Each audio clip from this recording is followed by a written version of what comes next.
Hey guys, this is Captain Fool reporting for duty, and today I'm going to do a video of an update here. This is a pretty big news drop. I don't know if it's true or not, but it just dropped by Bleeding Cool, and I usually don't do anything through Bleeding Cool because, well, let's be honest, if it's through Bleeding Cool, there's a good chance it's complete rubbish and garbage and not any truth. But if so, this could be big. And it's James Tynion IV quits Batman and DC Comics for Substack Comics gig. It says James Tynion, and by the way, this is posted today by Rich Johnson. Once again, another reason why, grain of salt, let's wait.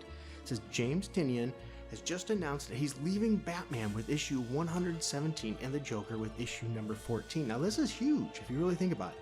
Tynion is the comics creator who took over Batman after Tom King was fired with issue number 87, because as you know, Tom King really obliterated Batman. The sales dropped significantly, whereas James Tynion was able to bring those sales back and bring Batman back to the #1 book and fighting for the #1 position month after month. Well, anyway, and on top of that too, the Batman books have gotten very expensive, so that may be part of the problem overall with the sales, but hey, that's just my opinion. So anyway, it said he managed to turn his fill-in job, Tynion did, to the main gig after DC fired publisher Dan Didio, whatever you want to say, and canceled the 5G. The Batman, he took it to new heights, replicated the success of Jonathan Hickman's X-Men books, and he really did. He reinvigorated the line. 5G was looking bad. The consumer base just wasn't jumping into that, didn't see a lot of happiness in that. It just wasn't a big thing for people who are like, ooh, not so sure. And that and other things led to Dan probably getting fired, probably a combination of things. But anyway, Tom King was decimating the Batman book in sales, but when Tynion came on, he brought a lot back to it, rejuvenated that book, and really brought life, and I think brought a lot of readers back. I know he made me like Batman again. I was really considering dropping it. I could not stand the direction the Batman book was in, and Tynion came in there and did it great. So anyway, Tynion writes on his newsletter, DC had presented me with a 3-year renewal of my exclusive contract with the intent of me working on Batman for the bulk of that time. I was grateful of the offer, but I couldn't help but look at the success of my original creator-owned titles and wonder if it was the right choice. This says volumes here. To take a job for a 3-year contract deal that you know is safe, to jump and do your own creator-owned stuff. Now, sure, passion's part of it, but pay has to be too. How crappy is DC's pay rate now? Probably because of their overall sales and things not doing well, that they can't lock you in for a security blanket there or offer you a deal with doing them and allow you to do your side project stuff. That's a really questionable thing that should be looked into. They're losing top tier talent here. And then I received another contract, the best I've ever been given in a decade as a professional comic book writer. A grant from Substack to create a new slate of original comic book properties directly on their platform that my co-creators and I would own completely, with Substack taking none of the intellectual property rights or even the publishing rights. Now that is huge. This seems to be a way of a lot of talents are moving over, realizing that using these other properties, they're never really gonna get much from that. If it gets used from other things, they create characters it's for the company, but some subset deals there. So they're trying to make their own characters, but using pre-done ones. There's just not as much money there as creating your own and taking your risk. And I wonder, a couple years ago, this really started getting bigger and bigger and bigger. Whether you like Comicsgate or not, you have to admit, it was a big push into this new create your own, take your own, market your own, and granted other platforms are taking that, and you can see that here. Now he said, given with my bandwidth, I knew I could only pick one of the 2 contracts sitting in front of me.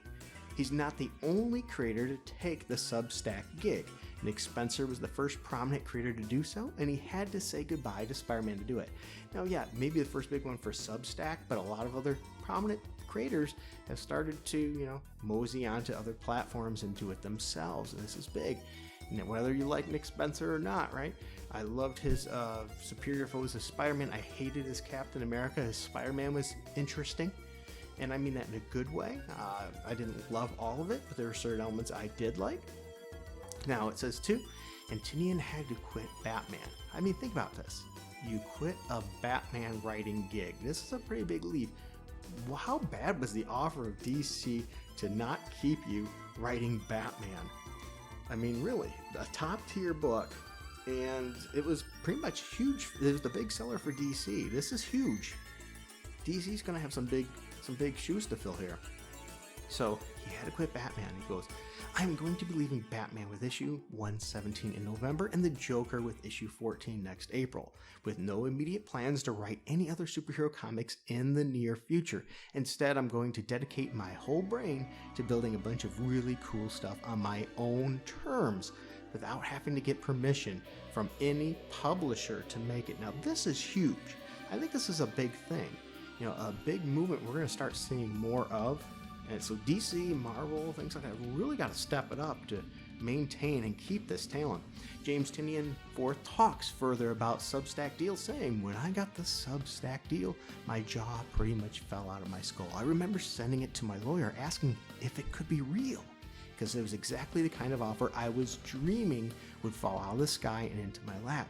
And it was. So the math in my head started changing rapidly, and I knew what I had to do.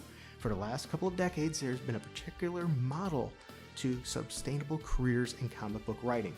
First, you do work at some of the smaller independent publishers to get the attention of the big two, DC and Marvel. Then you transition into writing for the big two and work your way up the ladder to the highest profile book you can muster.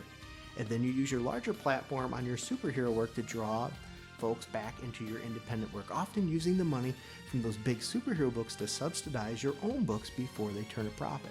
As you see, that was common. Yeah, absolutely makes sense. And we started seeing this change, this shift in this dynamic. But even if you do that, you're still subject to the whims of a very small market with very specific habits and tastes. There are limits to what you can get away with. If you worry about funding issue number 6 when you're writing issue 1, this deal gives me the security to build the sort of books that I could thrive in the comics market given the chance, but require growing in a different sort of way than monthly periodicals. Because let me tell you, I have ideas. I think that's awesome. I've really been enjoying his work and what he's done with the characters that he's gotten to work with. And I think this could really be bringing out some great stuff. Anthology projects were just the beginning of the cool stuff I want to make. There's a whole range of non-fiction comics about fascinating subjects that have gotten a spotlight in comic book, that haven't gotten a spotlight in comic book form, and I want the power to do something when I sit back, have the thought, this comic book should exist. Ooh, makes me wonder what's going to be coming out of the creative mind of this man.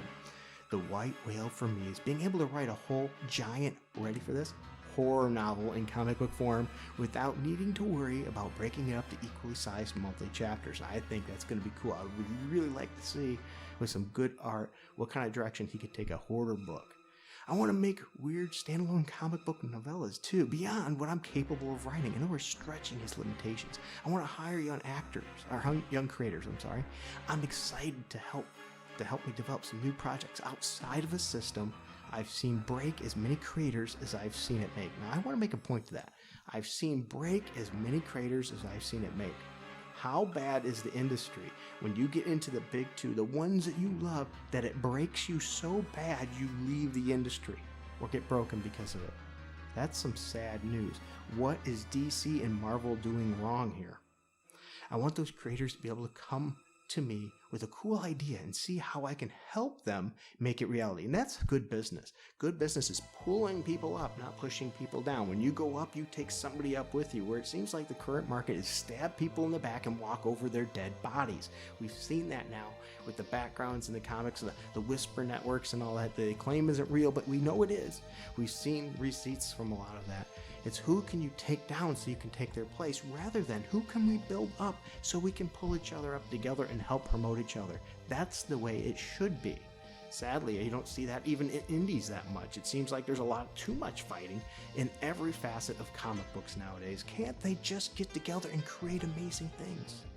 It's not just comics. I even have the idea for a non-fiction prose book about a period of comic history I'm obsessed with, that I'd love the power to just make exist. I like that the Substack deal calls me a publisher. Seriously. It's right there in the contract. I want to take the title seriously and build out what Tiny Onion Studios can be. Razor Blades, the horror magazine, was just the beginning. More of that from James Tynion to come, it says, very shortly as well. So my point is this, once again, I don't trust Rich Johnson, but it does seem there's a lot of accurate information here.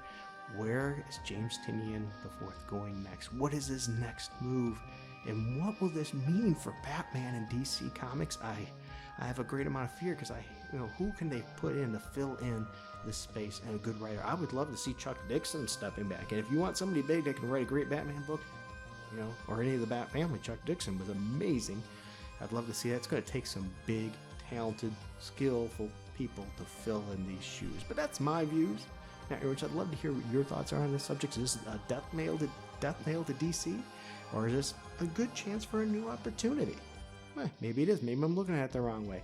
But I'd love to have that. So thank you for watching and listening to me on this as I blabber on. If you don't mind, hit like, subscribe, and hit that notification bell. And until next time, keep it frugal.